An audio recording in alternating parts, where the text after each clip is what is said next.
cordial saludo. Si hablamos de los grandes retos y la expansión del sector financiero, entonces encontramos que Colombia venía en una crisis fuerte para la actividad productiva. Esto pues vimos que se presentó entre el 98 y el 99 y pues a partir del año 2004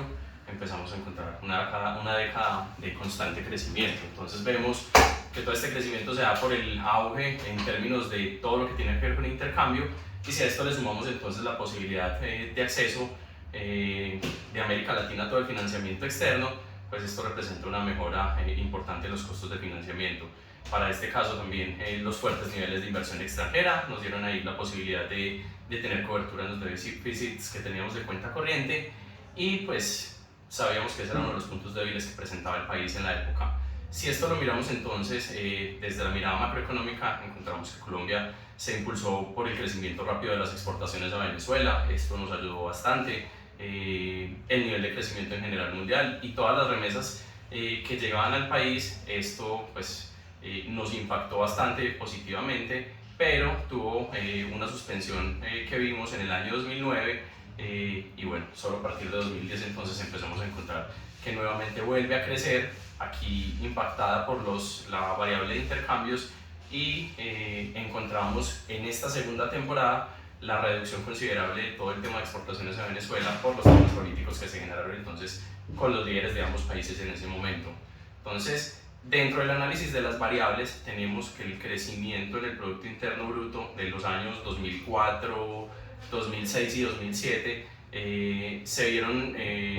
representados en el Producto Interno Bruto dentro de la fórmula de todo lo que fue incremento de consumo, todo lo que fue la inversión, y a esto le podríamos sumar la capacidad de liquidez y crédito que se logró en el país para la época. Esto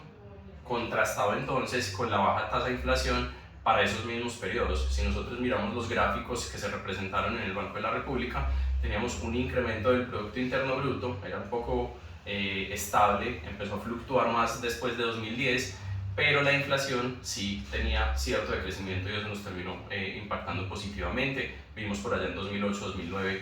que tuvo un pico, pero nuevamente retornó a la baja posteriormente. Tuvimos entonces un fenómeno similar para los periodos posteriores a la crisis que identificamos como Atlántico Norte, donde vemos entonces que desde el 2010 hasta 2015 tenemos nuevamente cifras de crecimiento y hubo como cierto nivel de sostenibilidad en el Producto Interno Bruto, también contrastado entonces contra la inflación, la cual entonces vemos que para 2015 sí tiene un pico desbordado.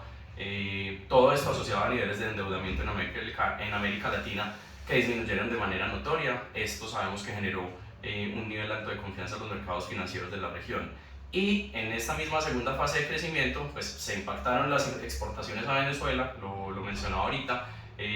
por un tema netamente político. Sí, ahí tuvimos una afectación, los gobiernos de turno pues no tenían cierto nivel de empatía y esto nos terminó impactando, pero una de las cosas grandes que tenemos y que nos benefició es que las decisiones tomadas por parte del gobierno, donde subsidió las tasas de interés para vivienda nueva, donde apoyó para aumentar los créditos para el sector industrial y todo lo que fue la reducción de tasas de interés, hizo que se cumpliera el objetivo de reactivar la demanda. Como aspecto a resaltar, pues en las grandes temporadas a nivel financiero vimos una estabilidad en el coeficiente de importaciones y exportaciones. Si uno mira entre 2003 y 2013 hay como una línea de tendencia que se mantiene, hay un pedacito de margen de diferencia sobre todo en las exportaciones, en las importaciones perdón, con un nivel superior, pero tenemos como cierto nivel de estabilidad. Pero a partir de 2014 sí vamos notando cómo se va abriendo esa brecha, y pues para el 2020 la brecha se abre hasta 5 puntos porcentuales, donde tenemos un número superior de importaciones sobre las exportaciones. Entonces pues esto sabemos que impacta directamente el Producto Interno Bruto. Otro de los factores que impactó nuevamente el crecimiento fue la caída en los precios del petróleo. Esto a partir de 2014, lo que diría en mi concepto personal que le puso freno a todo ese crecimiento que se tuvo en esos 11 años. A partir de 2015 entonces empezamos a notar una caída importante en el crecimiento de la economía, esto impactado directamente por el crecimiento de la deuda pública, en su mayoría deuda privada, y pues con el reflejo de los años vamos viendo también en los datos que nos presenta el Banco de la República cómo se presenta un crecimiento constante en la deuda externa. Tenemos también entonces el reciente impacto de la pandemia. Esta fue la temporada donde tuvimos la peor recesión en la historia, donde vimos una caída importante en el Producto Interno Bruto de 6.8%, y aquí uno de los factores que impactó bastante fue la tasa de desempleo. Vimos entonces que en pandemia, en su peor de los picos, en mayo de 2022 llegamos a un porcentaje del 21-24%, pues esto jalonado obviamente por todas las medidas que tomó el gobierno de encerrarnos, y pues para algunos sectores de la economía se notó un cierto nivel de incapacidad para abrir los negocios y para producir. Entonces pues esto nos terminó impactando negativamente. A tener en cuenta otro de los factores que nos afectó el régimen inflacionario, las marchas que se convocaron sobre todo por la política de izquierda para el año 2021. Tuvimos bloqueos de vías, de las vías más grandes del país, y el que se denominó paro nacional de la época, y pues sabemos que esto nos generó un alza importante en todo el precio de los productos de la canasta básica, los cuales, si hoy vamos a mirarlos, todavía encontramos que no han bajado de manera considerable, que en resumen podríamos decir subieron y todavía se mantienen entonces altos. Aquí entonces, si tratamos de explicar el motivo del crecimiento a nivel financiero del país, podríamos asumir que las buenas decisiones que se tomaron para este sector impulsaron el nivel de confianza entonces para los principales actores. Tenemos la toma de decisiones de crear redes de seguridad financiera.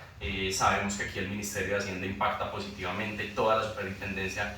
Financiera de Colombia, Fogafín, Fogacop, todas estas entidades pues crean como un bloque que se une con el objetivo de bajar el riesgo, y pues esto ha generado cierto nivel de confianza para la gente, porque sabemos que, y lo vimos recientemente en Estados Unidos, uno de los bancos cerró, y esto automáticamente hace que la gente se vaya en corrida a retirar sus ahorros, y pues lo que se ha hecho en Colombia con estas entidades es que pues damos certeza de que eso no va a pasar, y en el caso de que esto pueda pasar, pues les están dando la seguridad estas entidades como tal de que van a tener una garantía de no pérdida de sus ahorros, por lo que la banca en este caso ha tenido un impacto positivo. En resumen, lo que nos encontramos aquí entonces es la creación de reformas que generaron confianza y le restaron riesgo entonces a caer nuevamente en grandes dificultades financieras. Recientemente o en la actualidad vemos entonces la economía colombiana va ganando terreno, va llegando a niveles previos a la pandemia, y pues cada vez vemos que se va superando. Esto dado por la demanda interna y todo el impulso fiscal positivo que se generó, diría que en el gobierno anterior, para enfrentar toda esta situación. Hoy con el gobierno pues nos enfrentamos a una situación difícil, compleja y de incertidumbre, pero bueno, recientemente con los ajustes que se hicieron en el gobierno anterior tuvimos cierto valor positivo. Destacamos de pandemia entonces que en su momento tuvimos una leve mejora en la caja del país. Esto se dio porque el precio del petróleo para la época tuvo un alza, si no estoy mal, aproximada de $90 por barril en la referencia Brent, entonces eso nos sumó un poquito. Y ya para concluir, entonces tenemos que los grandes retos del país, pues uno de los temas importantes tiene que ver con la disminución de tasa de desempleo. Vimos en 2022 que cerró en 11.1%, esperamos que esta cifra para 2023 siga bajando, y pues la meta que se tiene para este año es del 9.7%. Otro de los retos grandes es lograr controlar la inflación. Vemos que la inflación hace cerca de 3 meses empezó a bajar, tenemos que para julio entonces cerró en 11.78%, y pues aquí como opinión personal es que tenemos una leve mejoría, pero esto no nos da un parte de tranquilidad teniendo en cuenta la meta fijada por el Banco de la República. Sabemos que la gasolina viene incrementando de manera notable, sabemos que va a seguir creciendo, esto directamente nos está impactando en la inflación. Tenemos también el anuncio de los incrementos de los peajes, hoy no se hace realidad, pero esto nos va a impactar también directamente en la inflación. Y por último, un tema que viene sonando recientemente, y es que por la temporada de sequía que empezamos a presentar, el gobierno viene hablando de unos temas de racionamiento, entonces esto pues puede incrementar los precios de la energía. Entonces, temas que nos pueden impactar, pero honestamente el reto más grande que encontramos actualmente entonces es el actuar del gobierno. Sí, hemos encontrado que hasta ahora con algunas decisiones pues esto nos ha venido impactando. Y si hablamos directamente, podríamos entonces tomar como referencia el Ministerio de Minas y Energía, donde se tomaron muy malas decisiones, se dieron mensajes no tan asertivos a nivel internacional, y pues hoy contamos con la fortuna de un cambio de ministerio que, a ser sincero, pues da un mensaje un poco más sensato, y eso nos puede generar un poquito más de confianza a nivel internacional. Muchas gracias.